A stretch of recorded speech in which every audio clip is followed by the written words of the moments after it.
Welcome to Get to Biz, a podcast where we discuss business, spirituality, and life motivation for everyday living. We're here to help you navigate through life using these down-to-earth principles and up-to-date knowledge. Now, without further ado, let's get to biz.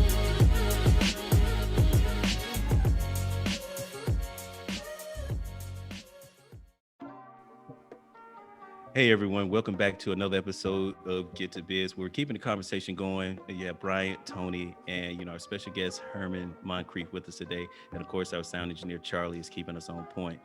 Again, we Get to Biz. We're here where we talk about business motivation, education, and have a little bit of fun with it.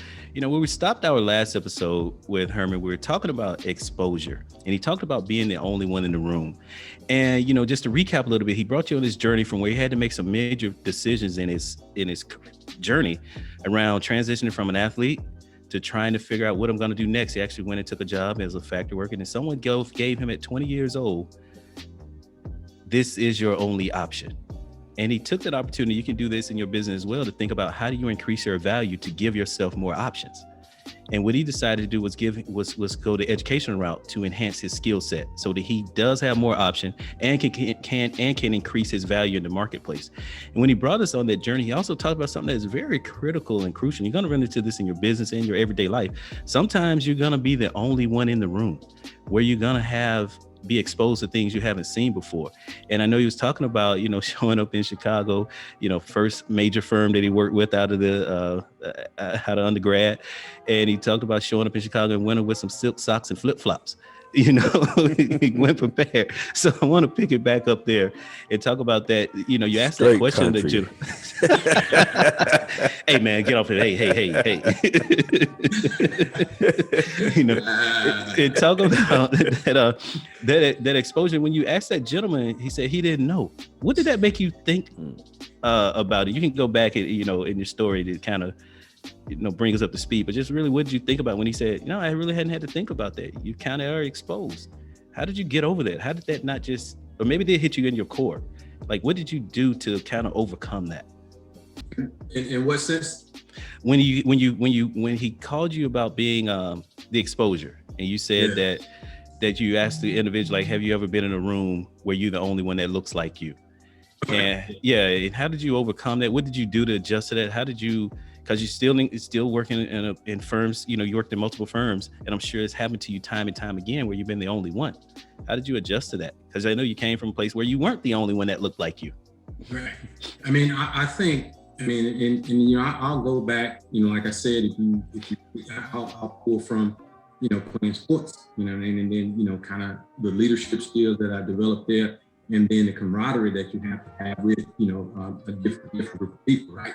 And so, I'm very observant, when I go into these scenes where, maybe I'm one, if not the only, or maybe two in the same space, right? And then so, I try to understand the lay of the land, listen to the discussions that's going on. I only talk about things that, I'm really knowledgeable about, and I don't try to get on the extreme ends. Try to be the smartest guy in the room, but I sure as heck don't try to be, the dumbest guy in the room. So, I try to stay where the biggest crowd is sort of right there in the middle of the pack, right? And then, when the conversation shifts to something that, I understand and that I can talk about at a high level, right? Then, I chime in on discussion, And, you're going to get asked a myriad of questions, and it might not be something about your skill set. The questions range from your background to you're going to get racial questions. They don't want your viewpoint, especially when you're the only person. They always want your viewpoint on certain trending topics of current events, that's happening in the world, and they want your perspective, right? And so how you navigate that, how you talk about that, how you react, and you still being interviewed. Don't believe you're not. Because evaluation. So how you react, how you respond in certain situations. I'll give you one, and I wrap this up, but I'll give you one. I was at a board meeting one time, and it was right after the 2008 election when Barack got elected the first time. And the chair of the board basically said, now let me set the scene for you. I'm the only person of color in the room. I am the youngest person in the room. Right? And first black president. first black president. And this guy is the chairman, right? Chairman of the board, basically said, I hope they hold him accountable. Black people. Because they the ones who voted for him. So I hope they hold him accountable. And he literally said, I'm scared. I'm scared because I don't know how he gonna govern. If he's gonna govern from a standpoint of doing what's right for the country, or he gonna try to get white people back for all the things done to his people. Now we only laugh there, but that's funny. And who's to say that's not right for the country? They worried. So man, wait a minute, hold up. So you feeling like, so Herman like, oh shit, I ain't get elected president. And you know the black guy in this boardroom when he's talking about this? Right. So like you're talking to me. How do you respond? If you get mad and get up and storm out, you got it. Right? Yeah. If you say something to him directly, right? You probably got trouble. So what do you do in those situations? I didn't do anything. My facial expression didn't change. My count didn't change. Nothing changed. Because I was elated in him. He had the problem, I didn't. So and then I was basically giving a presentation subsequent to his remarks anyway. I just went right into my presentation. And that's where we left. And so that's what I'm saying. You gotta understand how to navigate these spaces. You have to understand it. And that situation, coming back to the humor, I know there are a lot of Chappelle fans that are gonna hear this. Herman was in a moment of where keeping it real could have went wrong. Real wrong. Could have went wrong. And I dealt with something similar to where when he was elected, this young lady, she was sitting at her desk, and I walked over to her. She was crying and very emotional. And I said, "Why are you emotional?" She said, "Oh, those people said something about Barack Obama. I'm not comfortable." I said, "First of all, you don't know him. Let's just get that out of the way." And I said, "What do you mean you're not comfortable?" "Well, I'm here at work." And I said, "You at work? You're a female. You're an African-American female. You ain't supposed to be comfortable at work." I said, "If you want to be comfortable, you should be at home. You should be your most comfortable is at home. Work is not the place for you to be comfortable." I'm not saying you should be disrespected, but you are being evaluated. And when you talk about even your personal life or your business, this and that, if you're out there, you're an early stage entrepreneur and people are asking you about your business, and if they don't know you, so therefore they're not asking personally, they're interviewing you about your business. They're trying to see, is it something I want to invest in? Is it something I want to be a part of? What is it that you do and how do you go about it? So you always need to be thinking about, anytime someone's asking you these questions, you're being evaluated. And we're going to talk some more about being in that exposure and being the only one in the room. It happens a lot. It is going to happen to you in your business as well. You might be sometimes the only small business owner, or you're going to be the smallest one, or you're doing something that's different. So basically the thing is, you just got to get comfortable with being uncomfortable. That's exactly. Good point. And it's so easy said than done. There's a lot of stuff that's going around right now with every organization talking about what do we do about the systematic oppression and racism that this country has put on minorities, in particular Black Americans, Black and African Americans. And all these companies and organizations are talking about, how do you be we have to be comfortable being uncomfortable. What I find most ironic and interesting about that, they're not comfortable with the problem they created. They're not comfortable with those conversations. It's something they created. And, it's we talked about that a lot. Yeah. I meant to tell you, now we're just, ladies and gentlemen, we're not we're not victims or, anything like that, but it is an elephant in the room that, that could be addressed. But like you said, though, right, that conversation is a hard conversation to have, but I think it is with balance, it's much needed. Yeah, and going back to what Herman was saying, I try to balance that conversation because sometimes I'm the only Black person in the room, and I try to give mostly my non-Black colleagues permission to speak by speaking. So when they want you to have a point of view, I talk to people about this a lot. Don't be happy with just a seat at the table. And that's what happens a lot of times, when we have things. I know why Black History Month was started, it's 1 month, but it's like, how do you have other groups not just celebrated at those 28 and maybe 29 days? Mm-hmm. And you hear things, I think McDonald's running a commercial, Black History 365. But it's funny, I only see that commercial during Black History Month. I don't see it any other time. But I say all that to say what happens to us, the reason when you've been deprived and oppressed and you've dealt with scarcity for so long, anytime you get one little something, you cling onto it and make that your thing. And what we're talking about here with the exposure is, how do you free your mind up to go beyond that? How do you, like Tony said in the previous episode, you made out of Egypt, now what about the promised land? And one of the things about the promised land that we touched on earlier was, not this is promised land, but I think it'll put you in a pretty, I'll share the story with you. We talked about exposure, was this young lady that had opportunity to go to an institution like MIT. When you talk about the promised land, when you go to those type of schools and universities, they literally will sit there and tell you, you're going to be all right in life because you have a degree from this institution. Mm-hmm. They already know. I used to say this all the time. I was like, you take your state schools, et cetera. When's the last time the president came from the University of Tennessee, University of Alabama, and all those places? No, they don't. They're like Yale, Harvard, Princeton. Look it up, especially in most modern history. That's where they went to school. And that's by design. That's how it's set up. And so, Tony, I want you to finish, if you know, what were your thoughts on when the young lady made that decision? I mean, it was, I really wanted to just, I would have been out of place. I really wanted to just jump on the car and say, hey, what you thinking? You know what I mean? It's like, here it is that, you're worried about the environment that she's going to be in or the people that she's going to be around, rather than, want her closer to you and she'll learn this and learn that better. I'm like, here it is. You're thinking along these terminology, and I get it. They don't know that perspective out there.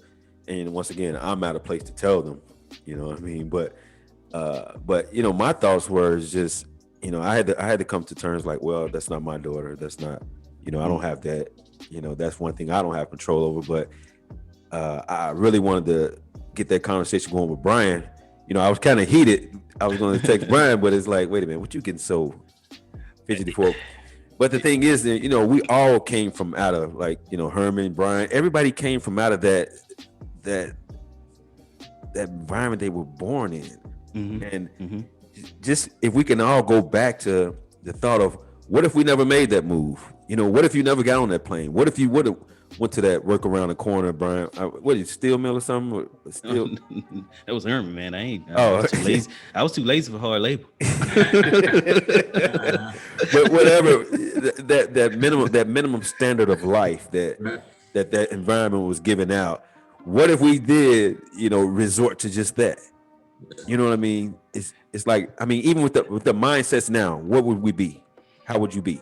Yeah, we would actually be fueling capitalism, because you need people in those, that hard labor, that steel mill, that janitorial service. And we appreciate those guys. We do appreciate. Oh, absolutely. Those guys. It's not right. Yeah, this is no slight on anybody. It's just telling you the facts and realities.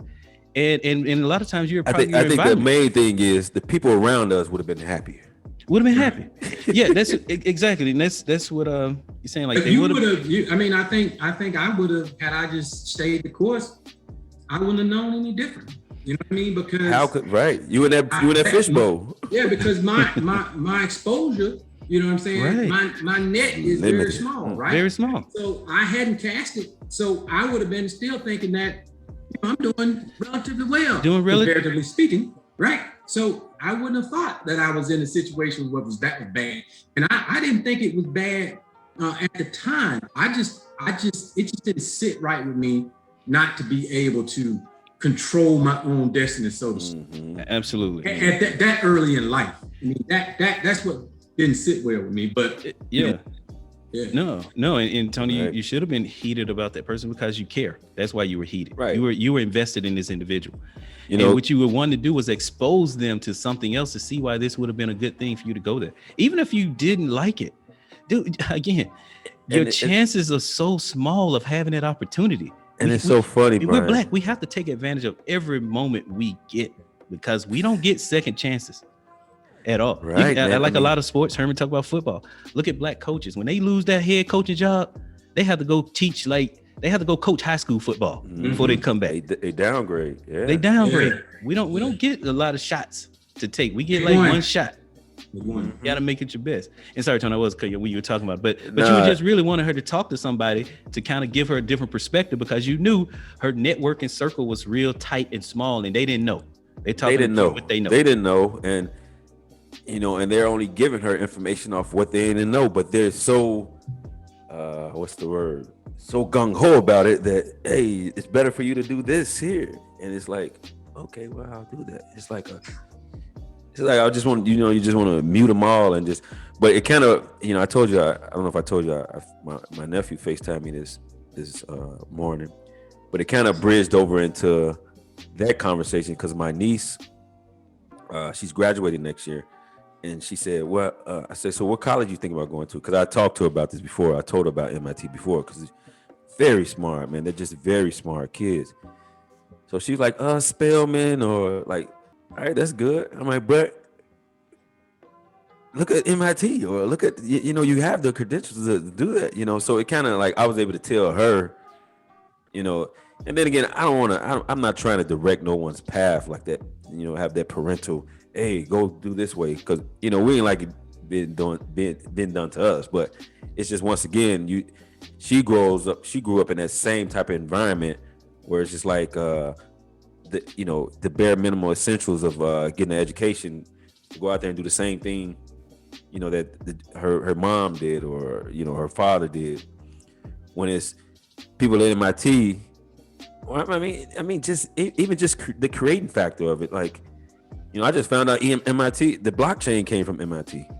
And I didn't, Greg, what's his name? Greg, the new SEC guy, Greg Sensler. I can't tell you right now. No, I don't. But he came from MIT. He's an instructor at MIT. I was looking at taking some of his classes online, but point proven. When I say, it's just the creativity, it's just the creativity is endless. You know what I mean? And it's the creativity is endless. Reason for that is people were talking about resources. Those institutions have resources like you can't imagine. They're gonna have the best of the best. And, I'm gonna peel back the veil and give you this insight. The reason they're so, what's that? That's the ultimate divide. Oh, yeah, the resources. That's what makes it different. It makes it different. Exactly. And they're real exclusive, because you're like, wow, there's a lot of smart people that came out of Harvard, MIT, this and that. Well, they only took smart people as part of it. So they put everything on their selection process. So you have a high probability of being successful, because you would have been a successful person anyway, no matter where you went. So they're only taking the best of the best. And that's going to look at it almost success. Like a Montessori school, like, how they do Montessori school for the younger. It's like, for the gifted, it's like, let me push the giftedness, in this. And that's all. And that's the reason you want to be exposed to these kind of things. So you're not making mistakes or feeling like, I was just talking about my own miscue when I started out in the workforce and ended up going to a firm because of that limited exposure. I am a fan of HBCUs. I'm a product of HBCU. I think they should definitely be on the consideration list for everyone, because you get certain things out of it that help you especially if you're from a small place. It helps you transition in a much. For those who don't know, HBCU is historical university, black colleges. Yeah. And they'll probably say, oh, wait a minute, there are black schools out there. Don't forget there are PWIs, predominantly white institutions. So, and then just in case people wonder, well, why are there black schools and white schools? The reason that there are HBCUs is because those PWIs wouldn't let us in their schools. So we had to create our own. Because they told us, going back to what Herman said, this is your only you can't come here. So you have to create your own way. And so we started creating our own path. And that's how those institutions got started in the 1800s, 1860s. Most of them started popping up there. So a little bit of history lesson there. But when you talk about exposure and seeing as many things as you can, traveling, whatever it may be. So you don't do what I did in corporate America. I came from a very small town, went to HBCU, and I jumped off in that deep end of the pool.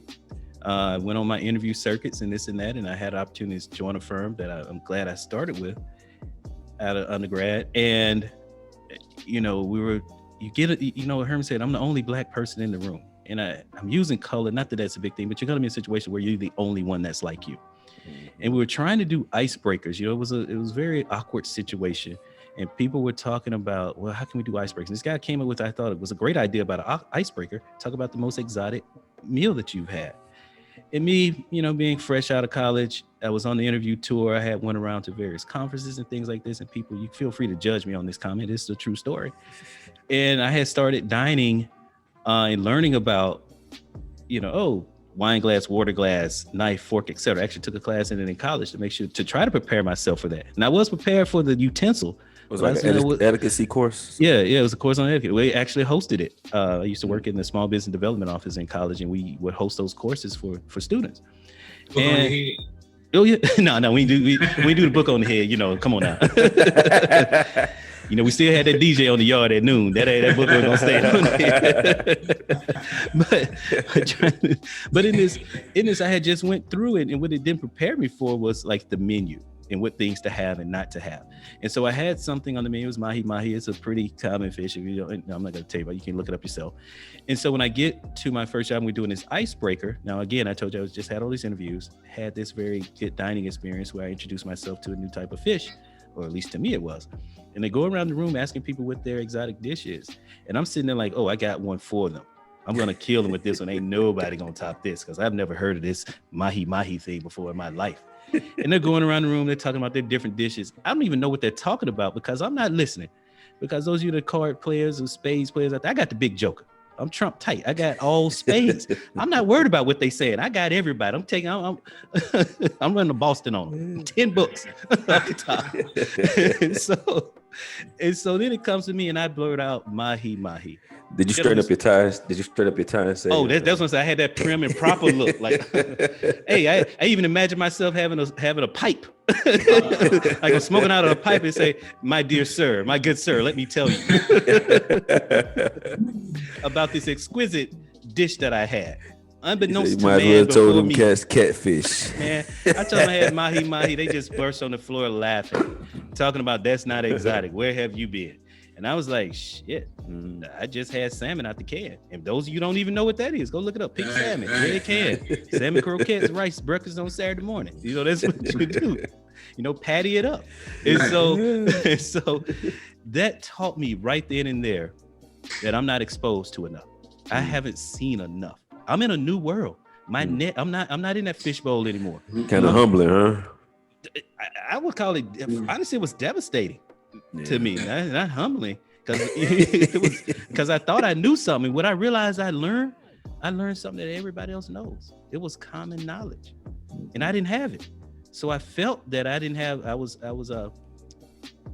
hindered, or I couldn't succeede because I knew right then these people. I'm operating at a different level. Like you said, it's not catfish anymore. I seen a statement that said the fear of looking stupid is what's holding you back. Now you think about that, it's like you put yourself in these new environments, and a lot of people don't like going to new environments because they're gonna fear they're gonna look stupid. Yeah. You know what I mean? But it's like that fear, like you said, you was devastated. Look what it brought you to these days. Look what type of situations it's put you in every sense. You could have tucked your tail in between your legs and say, man, go, get a new fish chart and start looking up things.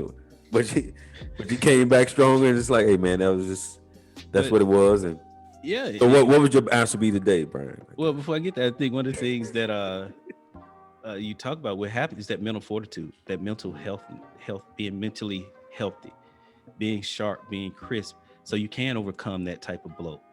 A lot of people that wouldn't have made it, and I see that happen with particularly Black people in corporate America. We don't succeed. I started with a lot of Black people, and they just fell along the journey. And I always used to think about why. And now I see why through those experiences, those things are crushing and devastating. And to answer your question, Tony, I would say a jellyfish. I was in Korea, I had a jellyfish. And, again, I don't know if that's, if I'm in Korea, that's no big deal because they serve it. I was in South Korea, by the way, people, not in North Korea. I was not hanging out with Dennis Rodman and the leader of North Korea. Hey, Brian, but to piggyback off of what you just said about when you start in corporate America, there's a lot of people falling into the first group when you start. That's very true. But as you begin to ascend, the air gets thinner and thinner and thinner as you go up. And then that's when you really own an island, right? Because there's a lot of people that's going to fall off after the first 2 or 3 years, right? Whatever the reasoning is, I don't know. And then it's going to be, a small percentage of minorities that's going to, excel. And then that's when the rooms become less and less diverse, right? And that's when you're going to be, but during that journey from the time you enter into that space all the way through, you get all these scars. Your first scar was the mahi-mahi. You get all these scars, and then you develop all these coping mechanisms, right? And all the tools you need to navigate these environments, right? So it's definitely a journey as you go through it. It is, and like a scar, it comes with a scab, and it makes you stronger and tougher. And I would just say on your journey, whether again it's high school, college, athletics, or even your professional career, or even start your own business, you're gonna have some scrapes and scars, but that scab is gonna make you tougher. You have to stick with the journey, and have the mental fortitude and the mental sharpness, and understand your craft. You have to study your craft, people. You can't just get out here and start doing things without studying your craft. And I made a comment earlier when I talked about labor, saying I was too lazy for hard work. That's actually not true. I've had some very labor intensive jobs. What I mean is, I realized lazy, man. No, I realized I didn't like them. I didn't like that type of work. You can use your intelligence. Exactly. Oh man, it's some crazy times. The hardest job I had, I hardly ever talk about companies, but I'm gonna talk about this one. UPS, loading the damn truck. Man, I couldn't wait to become a sorter. Oh yeah, get me out of this hot box. Man, I don't think I made it 30 days on that job. I couldn't. It was too much hard. I said, hard. That is. My God, people, if you want to do some hard work, go work for UPS, load the truck. You got to be mentally sharp and strong. You got to know all these zip codes, and then be able to play Tetris with boxes that are different sizes in 6 seconds. It's insane. Because they keep coming. During undergrad. So go truck doing undergrad, 25 stops, 500 cases, started one, and then had class at 6. So you hustling. So from the time you pull out the gate and you hit that first stop, you rolling. 100 pops in, you gotta go, man. Man, it's so shout out to all those people that do that work. Hopefully you love it and you enjoy it. I just didn't like it. That's all it was. I didn't like it enough to stick with it or get good at it. It was like that was something I didn't want to get good at, so I stopped doing it. And with that, folks, we're gonna take another break here, and give your ears a break, so you can stretch and then come back and join us. But what we covered here was exposure. Making sure and understanding. Read the room. Know if you're the only one in the room. Tony talked about a fear of looking stupid. That is a real fear and concern. But you don't have to be fearful of that when you're the subject matter expert about yourself. So when you're thinking about your business, you're talking about your business, you should know your business better than anyone else. You should know your journey and your struggles better than anyone else. So you should be able to talk about yourself with a high degree of confidence. But at the same time, I mean, understand the room and take in that, allow yourself to be exposed to other stuff. Hear other people's stories, hear other people's journey. We're blessed now with this thing called Google. Look it up if you don't know, like in real time, to give yourself that. There's this study out there saying like a lot of us struggle because we don't have enough words in our vocabulary, especially as minorities. We only have a limited amount of words compared to other people. And you can see that. So I would say certainly surround yourself with others, give yourself more exposure, and just be a sponge a lot of times. You don't have to be the first one out of the gate, but make yourself known. Make sure they know you're in the room, and try to hold back your emotional responses. That's what it could be a downfall sometimes. If someone is talking about you, about something they know is connected to you, like Herman talked about in the boardroom, when they were talking, he was the only black man in the room. They were talking about a black president. I'm sure everyone else knew that president was talking about, the CEO was talking about Herman in that room. Basically saying, I hope you don't act up in here. I know you got to get this presentation, but then I'm gonna see if I'm gonna get you riled up. So I'm telling you what I'm doing to you before you do it. So you can come up here if you want to and act up. But I expect you to govern as we've always governed before. This board meeting ain't no different than any other board meeting. Right. So mind your P's and Q's, pints and quarts, if you don't know what that is. So with that, folks, we're gonna take a quick take a break here and then come back with Herman and things. So with that, folks, again, you can always catch us with previous episodes on Get to Biz on Spotify and Apple Podcasts, as well as on YouTube at Get to Biz. That's Get, G-E-T, the number 2, B-I-Z, Get to Biz. Thanks, folks. See you next time. Thanks for joining us on this segment. We would love to hear your feedback about today's subjects. Shoot us a message on Instagram at Get2Biz or email us at info@gettobiz.com to stay up to date with all our future endeavors. This podcast is made possible by viewers like you. We hope the info given today encourages you to get up and get to biz.